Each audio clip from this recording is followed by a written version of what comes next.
Okay, so let us go ahead with the next topic, and ये starting point है इस chapter का, because as you remember we were talking about magnetic materials. तो किसी भी material में magnetism कहाँ से आता है, that is a basic thing. So magnetic moment of an electron revolving around the nucleus of an atom. अगर आपको याद होगा, as I told you in the introductory lecture of this chapter, some materials are magnetic in nature, some materials are not magnetic in nature. तो ऐसा क्या अलग है, what is so different between two materials to be magnetic or non-magnetic? Because you know, ultimately हर एक material will be made up of molecules or atoms, and atoms will be made up of nucleus and electrons revolving around. तो जो electron का motion होता है around nucleus, that behaves as if it is a current carrying loop. So what we have is, we have nucleus of an atom, then you have electron revolving around this nucleus. So you have electron revolving around this nucleus. और आप लोगों ने already prove किया है a current carrying loop. सिर्फ difference इतना था कि उस केस में आपके पास एक वायर था and the wire was carrying current I. You have proved that this current carrying wire has a magnetic dipole moment which is NIA. N was number of turns of the wire, I was current, and A was area of the loop, right? So similarly same case है, सिर्फ वहां पे current था. Current मतलब many electrons वर flowing together, और यहाँ पे एक सिंगल एटम है और एक सिंगल इलेक्ट्रॉन है. Of course any atom except for hydrogen doesn't have a single electron. तो लेकिन हम सिंपलेस्ट केस से स्टार्ट करते हैं. तो we have a single electron orbiting around a nucleus. Now this single electron will act as if it is a current loop. So this acts as a tiny current loop. A revolving electron around the nucleus acts as a tiny current loop. तो इसका भी magnetic moment होगा.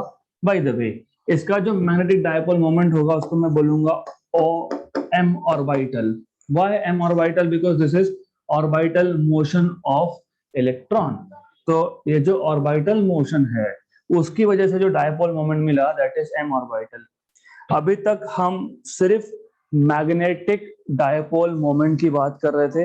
This is for the first time we are talking about orbital motion का dipole moment अलग से, और एक component आता है वो बाद में देखेंगे. So we will see that later. Okay, तो first of all you need to know, because of the orbital motion there is magnetic dipole moment, and of course it will be given by I into A, because this electron acts as a current carrying loop. Now by definition of current, you know what is definition of current? Charge flowing per unit time. Okay, so you have electron in motion upon time period. Charge is electron and T here is time period, time taken by the electron to complete one revolution. Okay, and as you know, how do you define time period? Of course आपको पता होगा, velocity is distance upon time. So time is distance upon velocity. Okay, so you will have time period T as distance upon velocity. Electron एक round में कितना distance cover करता है? 2 pi r, where r is the orbital radius. So therefore you can say, let me call this as equation number 2. Equation number 1, time period will be 2 pi r by velocity, velocity of electron in the given orbit. So time period is distance upon velocity. Distance is 2 pi r, velocity is v. If I put this in equation number 2, I get current equal to E upon time period, which is 2 pi r और ये v ऊपर. So this is the equation for current. किसका current? Electron current. So this is the current that electron constitutes when it revolves in circular orbit around the nucleus. Then let us call this equation number 3. Of course, you know what is area of the loop. What will be the area of this circle? Pi r square. Very good. So it is pi r square, equation number 4. Okay. Now if I substitute equation number 3 and 4 in equation number 1, so substituting 3 and 4 in equation number 1, what we get is MORB equal to I, and I is EV by 2 pi r into pi r square.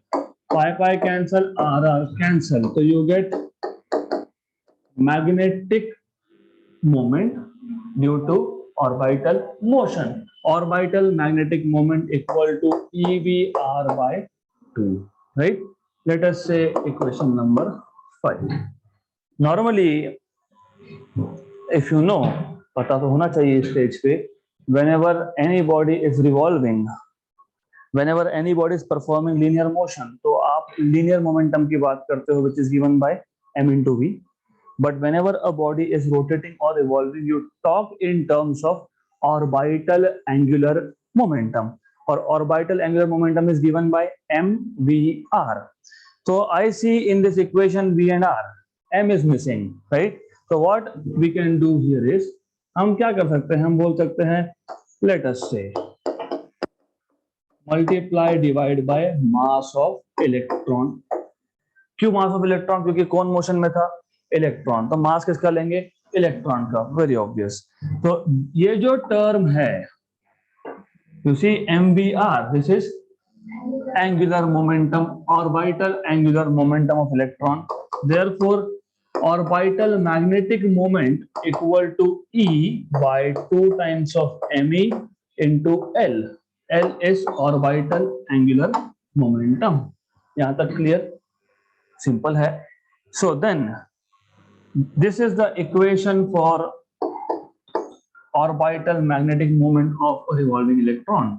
So equation 6 gives you orbital magnetic moment of revolving electron. Then if you want, you can write this in terms of vector, क्योंकि पता है आपको L is a vector quantity. अगर L vector है तो M भी vector होगा. But wait a minute.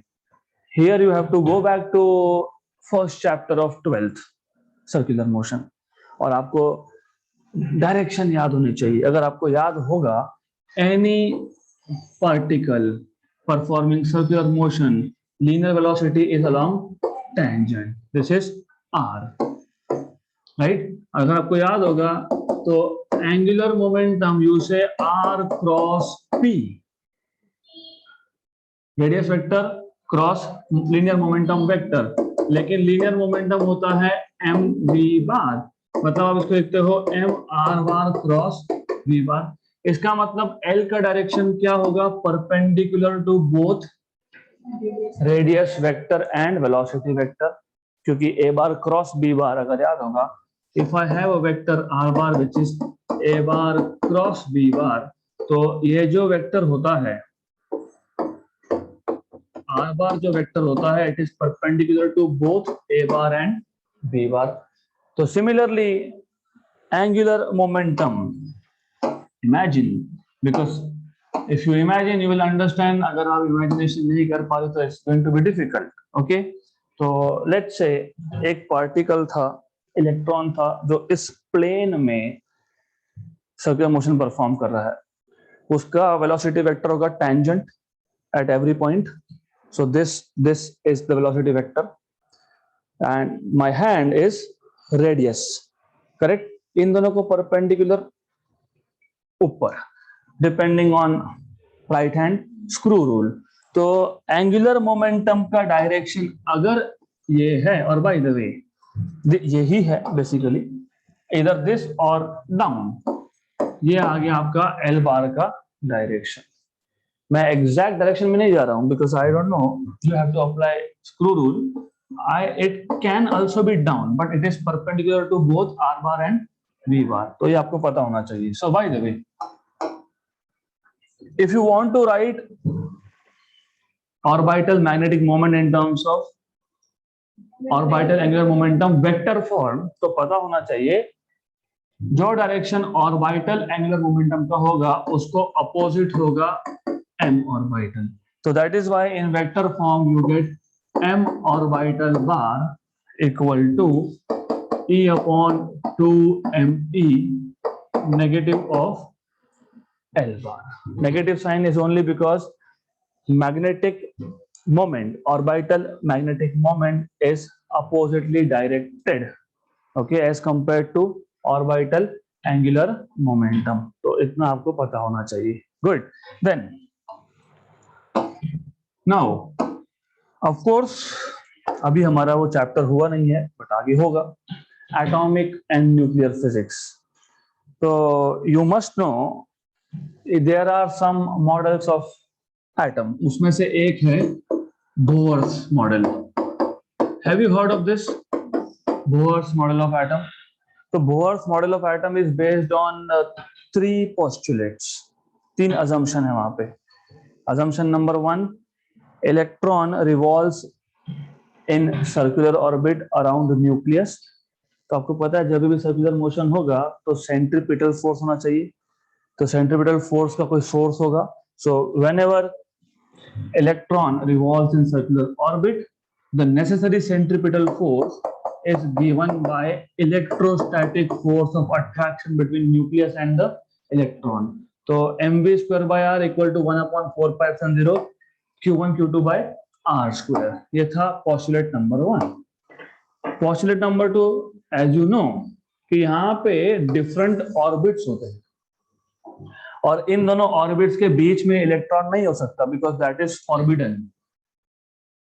You have level 1 then you have level 2, in between there is nothing. Nothing मतलब electron can not go there.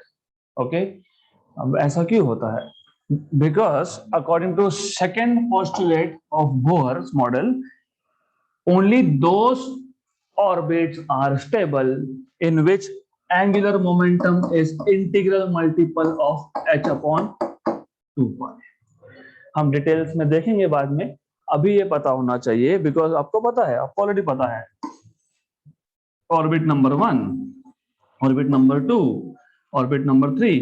Orbit 1 का energy होता है -13.6 eV. Okay, इसका होता है -13.6 by 4, 1.5 के आसपास.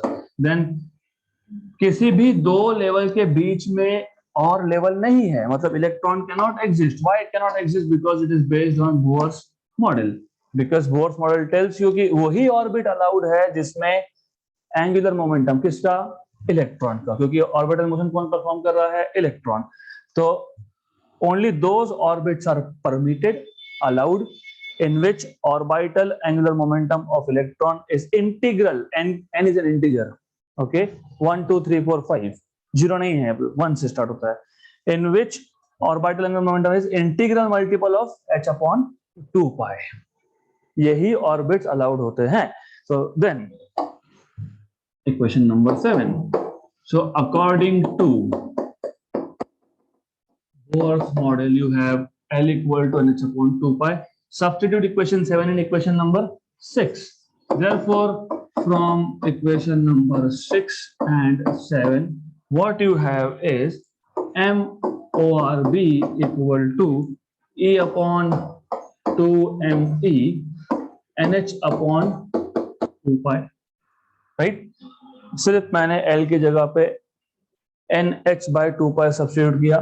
So, M orbital finally will be EH upon 4 pi ME into N. Okay. If the electron is in first orbit, what is the value of N for first orbit? 1. Okay. So if the electron is in first orbit, N equal to 1. So for N equal to 1, you have M orbital equal to EH upon 4 pi ME. Okay, इसको आप बोलते हो Bohr magneton. This is called as Bohr magneton. Okay, right. So you need to remember this for n equal to 1, मतलब in short, orbital magnetic moment of electron where in the first orbit is called as Bohr magneton. अब electron अगर second orbit में होगा तो what you will do is you will put EH upon 4 pi ME into 2, third में होगा तो into 3, fourth में होगा तो इंटू 4, मतलब magnetic moment of orbiting electron is always given in terms of Bohr magneton, क्योंकि ये कांस्टेंट है, ये कांस्टेंट है, यस क्या वैल्यू है ए की 1.6 into 10 power minus 19, H 6.6 into 10 power minus 34, mass of electron 9.1 into 10 power minus 31, so this is a constant value, that is why electron का orbital magnetic moment is given in terms of Bohr magneton always. यहाँ तक clear? पक्का? Good. We will repeat, but you need to understand at the first place. So now, look at the situation. हमें ये देखना था कि कोई भी material magnetic क्यों होगा? तो हमने बोला magnetic substance है. Bulk substance is made up of molecules. Molecules are made up of atoms. Atoms have revolving electron. We know that a revolving electron can act as a small current loop, और current loop का magnetic dipole moment होता है, तो इसका भी होना चाहिए, right? So that is why we did all this derivation, और हमने एक equation निकाला है for orbital magnetic moment, right? Now what do we expect? हमारा expectation ये है, ये थियोरेटिकल वैल्यू है, सो मेरे पास अगर फर्स्ट ऑर्बिट का इलेक्ट्रॉन है, I can put the values of constant and I will get a value.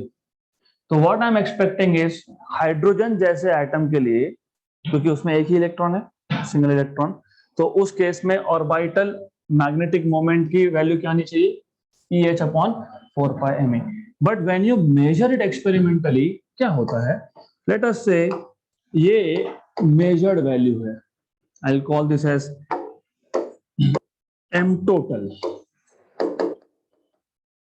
तो जब आप एक्सपेरिमेंटली इलेक्ट्रॉन का मैग्नेटिक मोमेंट मेजर करते हो हाइड्रोजन एटम में, what you see is it turns out to be greater than orbital magnetic moment.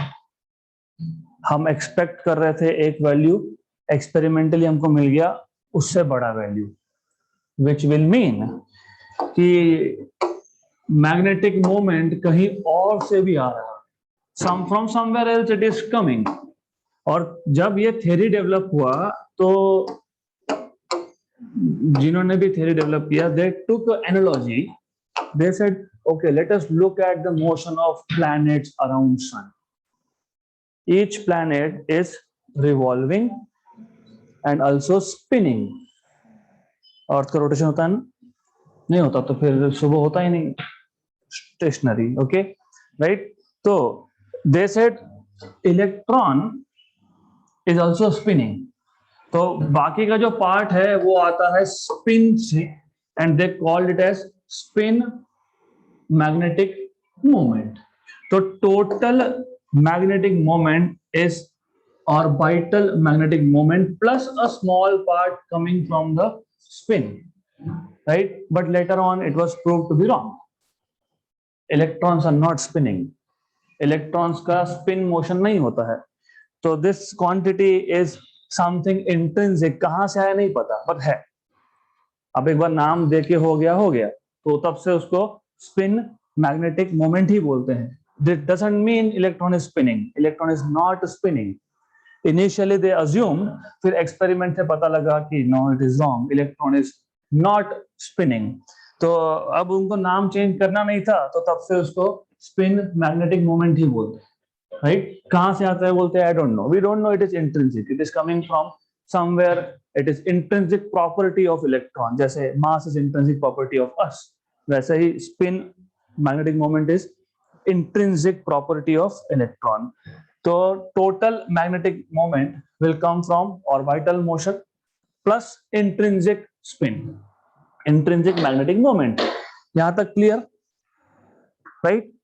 Now अभी तक तो हम मटेरियल्स मैग्नेटिक होंगे कि नहीं उसकी बात ही नहीं की, हमने सिर्फ यह प्रूव किया कि any electron has some magnetic dipole moment which comes from orbital magnetic moment plus spin magnetic moment. Ab, to understand why some materials are magnetic and why some materials are non-magnetic, you need to know what is Pauli's exclusion principle. तो Pauli's exclusion principle पता होना चाहिए. Have you heard of this principle? No, none of you have heard of this principle. It tells you no two electrons, कोई भी दो electron, they cannot have the same values of same set of values for quantum number n, l, ml and ms. For example, let us go into little bit of detail because you don't know. I was expecting you will be knowing this.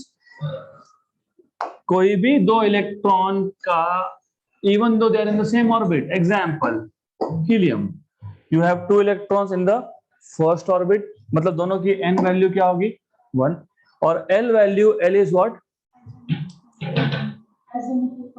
azimuthal quantum number. Good, but what does it tell you? It tells you the shape of the orbital, SPDF, sphere, dumbbell, right? And the value goes from which to which? What is the value of L? What is the value of, okay, so that went missing anyways. So what is the value of L? From minus n to plus n. So minus n to plus n. Okay. Then ml. What is ml? Magnetic quantum number. What is the value of ml? L minus 1 to L plus 1, right? थोड़ा सा basics पे जान दो. Hybridisation नहीं हुआ क्या आपका? हाँ, तो you need to know this. If it is done, you need to know this. No issues. Anyways, so now the thing is, अगर मेरे पास एक ही ऑर्बिट में दो इलेक्ट्रॉन्स है तो n की वैल्यू 1, करेक्ट? l की वैल्यू भी सेम आएगी, क्या आएगी? -1 0 एंड 1. ओके, ml की वैल्यू भी सेम आएगी. तो ये जो दो इलेक्ट्रॉन है इस केस में n, l और ml की वैल्यू सेम है, राइट? तो फिर सिर्फ डिफरेंट क्या हुआ? ms. अब ms इसको हम बोलते हैं या तो प्लस हाफ होगा या तो माइनस हाफ होगा, राइट? तो Pauli's exclusion principle tells you no two electron can have same set of values of these four quantum number.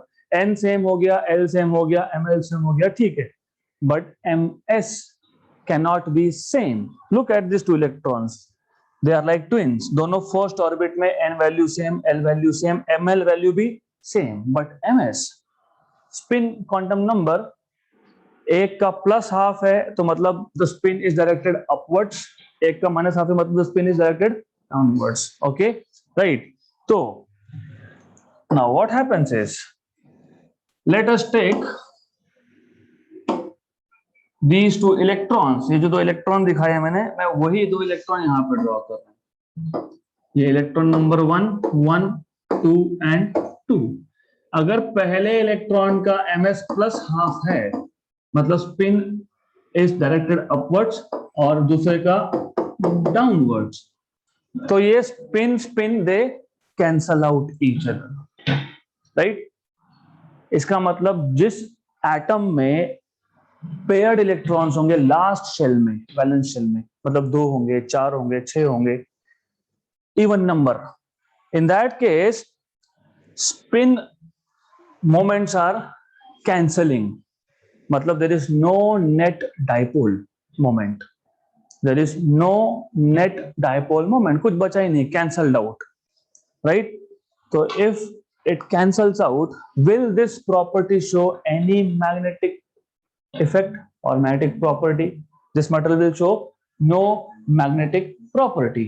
मतलब now you are getting little bit into it.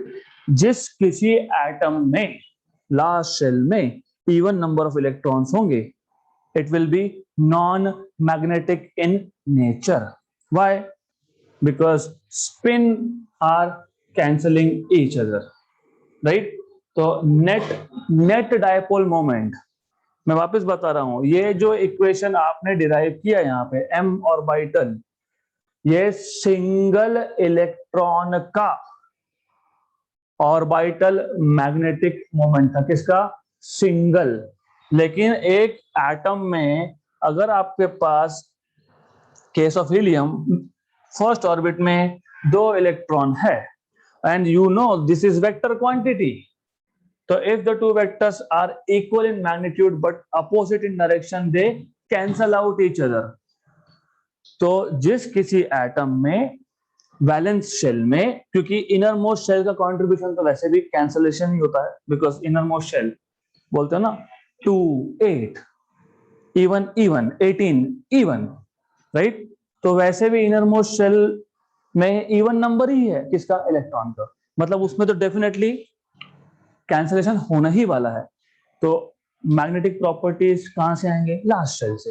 Last shell में कितने electrons है? देखो, अगर 2 है तो यहाँ पे भी कैंसलेशन, तो net magnetic moment is 0, right? तो such materials are expected not to show any magnetic properties, but they show some magnetic properties in presence of external field. उसको बोलते हैं diamagnetic materials, वो हम in detail देखेंगे। तो let us quickly repeat all the part, also Pauli's explaining principle also we will repeat, but basics you are expected to know, आपको ये पता होना चाहिए। So going back, starting from scratch,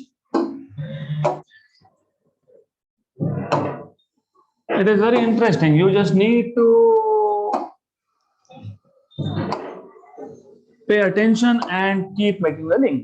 So where does the story start? The story starts at why some materials are magnetic and why some materials are non-magnetic. तो question तो आना चाहिए, अरे सारे के सारे मटेरियल्स तो एटम से ही बने होंगे, एटम्स में क्या है? वही है, न्यूक्लियस है एंड इलेक्ट्रॉन। किसी एटम में न्यूक्लियस में कम प्रोटॉन एंड न्यूट्रॉन है एंड कम इलेक्ट्रॉन है, किसी में ज्यादा है, but ultimately at the subatomic level more और लेस पार्टिकल्स तो वही है, इलेक्ट्रॉन्स, न्यूक्लियस में प्रोटॉन्स एंड न्यूट्रॉन्स। तो ऐसा होना ही क्यों चाहिए कि some materials have different properties, they all should show same property. अगर ऐसा होता तो गोल्ड की वैल्यू नहीं होती। Gold is so expensive because it is first of all a rare earth element, okay, and second it has some properties like बहुत चमकता है, शाइन, रस्ट नहीं होता। सिल्वर क्यों नहीं लेते आप? रस्ट होता है, राइट? सो एनीवेज, तो ultimately what is happening here, कोई भी मटेरियल अगर मैग्नेटिक है तो मैग्नेटिक प्रॉपर्टीज मटेरियल के तो एटम से ही आने वाले। एटम के बारे में जब सोचोगे तो इलेक्ट्रॉन है रिवॉल्विंग, और आपने already magnetic field due to electric current में ये देख के रखा है, whenever there is a current loop there is magnetic dipole moment. अगर एक वायर में आपने करंट सर्कुलेट कर लिया तो ये जो करंट कैरिंग लूप है ये मैग्नेटिक प्रॉपर्टीज शो करता है, and you have also found out what is the magnetic field at a point on the axis, at center, so on so forth. So you have already proved that a current carrying loop behaves as if it is a magnetic dipole. So what is wrong with this? Electron is also charged and this charge is also in motion. So whenever the charge is in motion, it constitutes a current. So electron around the nucleus behaves as if it is a small current loop. तो अगर ये small current loop है तो इसका जो magnetic moment होगा due to orbital motion will be coming from current into area, क्योंकि ये बाय डेफिनेशन हमने देखा था। This is definition of orbital magnetic moment. तो अब करना क्या है, इसमें सिर्फ आपको ए और आई का इक्वेशन यहाँ पे सब्स्टिट्यूट करना है। आई कैसे फाइंड करोगे? By definition I is charge per unit time, charge electron है, time is time period to complete one revolution. Simple, very simple, right? So now, but what you know is time period is velocity is distance upon time, time is distance upon velocity, distance upon velocity, and as you know, distance covered by electron in one complete circle is 2 pi r by v. I will substitute this t here, and therefore I will get I is equal to E upon 2 pi r into v, equation number 2. Also, you know what is the area of the loop? Pi r square, equation 3. So from equation number 1, 2 and 3, orbital magnetic moment. Be careful with words, क्योंकि बहुत बार I have seen orbital magnetic moment को orbital angular momentum लिख देते हैं. This is orbital magnetic moment. अगर confusion कम करना है तो इसको orbital magnetic dipole moment भी बोल सकते हो, because ultimately current carrying loop will behave as a dipole, क्योंकि magnetic monopole does not exist. जैसे सिर्फ माइनस चार्ज एग्जिस्ट कर सकता है, सिर्फ प्लस क्यू भी एग्जिस्ट होता है, मैग्नेटिज्म में you can not have only north pole, you can not have only south pole. तो ये अगर मैग्नेटिक है तो दो पोल होंगे, तो you can call this as orbital magnetic moment और orbital magnetic dipole moment, right? तो I is, you have I is EV upon 2 pi r and this is pi r square. एक r गया, pi गया. So you have magnetic moment as EV r upon 2, right? It is always better to write magnetic moment in terms of angular momentum, orbital angular momentum. क्यों? क्योंकि ultimately this electron is in orbit. जो कोई भी object orbit में हो तो it possesses angular momentum, right? Planets have angular momentum. If you remember first chapter rotational dynamics, हमने तो वहां भी पढ़ा था orbital angular momentum of rotating bodies I omega. I omega था कि I alpha था? I omega, right? Good, because I alpha was torque. Okay, so anyways, तो अगर मुझे इस क्वांटिटी को in terms of L represent करना है तो I have to multiply and divide by mass. तो किसका मास?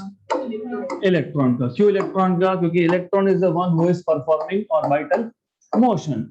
तो you will have this as, ये जो ऊपर वी आर इंटू एम है, this is orbital angular momentum. तो आपने ऑर्बिटल मैग्नेटिक मोमेंट को in terms of orbital angular momentum लिखा है, क्योंकि L is a vector quantity, this is also a vector quantity, but remember दोनों का सिर्फ डायरेक्शन है अपोजिट, तो I will put a negative sign here, right? Then let us call this as equation number 4, right? But from Bohr's postulate, orbital angular momentum of a revolving electron is nh upon 2 pi. Only those orbits are allowed in which orbital angular momentum of electron, atom नहीं बोलना है यहाँ पे, atom move हो रहा है क्या? कौन रिवॉल्व हो रहा है? इलेक्ट्रॉन। तो only those orbits are allowed or only those orbits are stable in which angular momentum of electron is nh upon 2 pi. So you put this in equation number 4. So from equation number 4 and 5, you will have m orbital equal to E upon 2 me nh upon 2 pi. So therefore you will have m orb equal to E 4 pi me h into n. Now if you put n equal to 1, मतलब for first orbit electron, you will get orbital moment equal to eh upon 4 pi me, E constant, H constant, 4 constant, pi constant, me भी constant, ये पूरा constant, इसको बोलते हैं Bohr magneton, right? And Bohr magneton for any electron belonging to any atom of the first orbit is the same. Okay, क्योंकि किस पे depend करता है, अभी हाइड्रोजन एटम हो या हीलियम एटम हो या ऑक्सीजन एटम हो, सबका फर्स्ट ऑर्बिट इलेक्ट्रॉन, उसके लिए E constant, H constant, 4 constant, pi constant, Me constant, तो कांस्टेंट ही है, तो it doesn't change from atom to atom, it remains the same. इसको बोलते हैं बोहर मैग्नेटॉन। तो basically because it is a constant, हम इसका पूरा वैल्यू कैलकुलेट करके सेकेंड ऑर्बिट इलेक्ट्रॉन के लिए, थर्ड ऑर्बिट इलेक्ट्रॉन के लिए, फोर्थ ऑर्बिट इलेक्ट्रॉन के लिए जो भी ऑर्बिटल मैग्नेटिक मोमेंट होगा, हम इन टर्म्स ऑफ बोहर मैग्नेटॉन लिख सकते हैं, क्योंकि only difference will be n। पहले ऑर्बिट के लिए 1, दूसरे के लिए 2, तीसरे के लिए 3, चौथे के लिए 4, ये वैल्यू तो बोहर मैग्नेटॉन है। तो यू कैन राइट ऑर्बिटल, मैं टोटल की बात नहीं कर रहा हूं, orbital magnetic moment in terms of Bohr magneton. Okay, then now what happens is, क्योंकि हमने जो कुछ भी थ्योरी डेवलप किया, क्योंकि ये थ्योरी डेवलप किया है, तो it's all mathematically developed formula, right? Now we should also verify with experiments कि जो हमने फॉर्मूला लाया है ये करेक्ट है। तो कैसे करोगे? एक्सपेरिमेंटली मेजर करोगे। तो when you measure experimentally, you obtain a value of m which turns out to be greater than orbital magnetic moment. हमारा जो एक्सपेक्टेशन था उससे ज्यादा मिला। इसका मतलब ऐसा है कि there is some hidden part, कहीं और से भी आ रहा है। तो now what happens is obvious है, because you are deriving everything related to electron. तो अभी कहां से आ रहा है एक्स्ट्रा पार्ट? तो प्लस समथिंग, ये प्लस समथिंग कहां से आएगा? इलेक्ट्रॉन से ही आएगा। तो दैट टाइम दो साइंटिस्ट टुक एनालॉजी कि जैसे प्लैनेट्स रिवॉल्व होते हैं अराउंड सन और वो स्पिन भी होते हैं, रोटेशन भी होता है उनका, तो वैसे इलेक्ट्रॉन भी स्पिन हो रहा होगा। तो उसका जो स्पिन का कंट्रीब्यूशन है किसमें? मैग्नेटिक मोमेंट में। अभी ms is no more orbital, it is spin. तो उन्होंने बोला कि some contribution is coming from spin of electron, so this is spin magnetic moment, right? Right, but later on experimentally it was seen कि electron is not spinning. Okay, अब वो क्यों ऐसा हुआ, that is higher level physics, so you don't have to I'll just tell you the story, बाकी आपके काम का नहीं है। तो the story is कि ये इलेक्ट्रॉन है, अगर इलेक्ट्रॉन स्पिन हो रहा है अराउंड सम एक्सिस, अगर मैंने इसमें एक पॉइंट ले लिया तो ये पॉइंट क्या परफॉर्म करेगा? नहीं, इलेक्ट्रॉन स्पिन हो रहा है, electron spinning, earth is spinning, you on the earth performing circular motion. Very good. What is your speed of linear speed? R omega, v equal to R omega, पता है ना? v equal to R omega for a circular motion. तो ये जो point मैंने लिया, इसका भी लीनियर स्पीड क्या होगा? जब आप कैलकुलेट करते हो तो it turns out to be greater than speed of light, 3 into 10 power 8 से भी ज्यादा आता है। तो then they say no, it's not possible because nothing in this universe can travel faster than speed of light. So that is how they say okay, नहीं ये गलत है, लेकिन अभी नाम देके हो गया तो हो गया, अभी क्या करेंगे? तो इसको स्पिन मैग्नेटिक मोमेंट ही बोलते हैं, but it doesn't come from spin of electron. It is intrinsic property of electron. होता है उसके पास, कहाँ से होता है? Don't know, right? So it is something coming from electron, we don't know from where, but it is intrinsic. So total magnetic moment, total is orbital magnetic moment plus spin magnetic moment. So what have you proved? आपने ये prove कर दिया कि हर electron के पास magnetic moment है। अगर हर एक electron के पास मैग्नेटिक मोमेंट है तो हर एक एटम के पास तो होना ही चाहिए फिर, because atom is ultimately number of electrons revolving around. लेकिन फिर भी कुछ एटम्स मैग्नेटिक प्रॉपर्टीज शो नहीं करते। तो how do you explain this? फिर आप बोलते हो okay, let us talk about Pauli's exclusion principle. And Pauli's exclusion principle tells you no two electrons can occupy the same set of all the four quantum numbers. No two electrons can have same set of all four quantum numbers. N की value same हो गई, L की value same हो गई, Ml की value same हो गई, चलेगा. फिर Ms सेम नहीं होगा. अगर सेम ऑर्बिट में है तो N की value same 1 and 1. L is same orbital, right?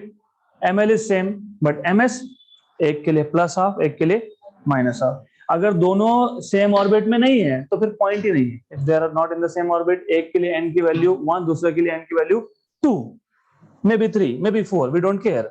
तो according to Pauli's exclusion principle, no two electrons can occupy same set of values of this four quantum number. ये तीनों सेम हो भी गए अगर तो स्पिन.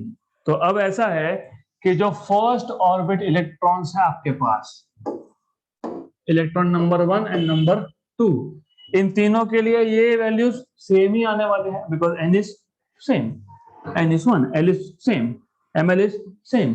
तो नाउ Ms, तो one electron will have positive half and one will have negative half, right? अब आप बोलोगे हाफ कहां से आया, तो ये वैल्यूज एक्सपेरिमेंटली है. ये जो डिफरेंस आप देख रहे हो ना, it always turns out to be either plus half or minus half, right? तो यहाँ पे ऐसा है कि अगर एक इलेक्ट्रॉन के पास प्लस हाफ है, मतलब उसका ms ये अपवर्ड है, मतलब अलोंग पॉजिटिव z, और जिसका माइनस है उसका डाउनवर्ड्स है. मतलब ये दो vectors cancellation. You have explained why some materials do not show magnetic properties, because ultimately ये जो moment है, it is cancelling out and giving you net result as 0, right? Are we good here up to this point? तो इसके आगे का जो part है we will be discussing in the next session.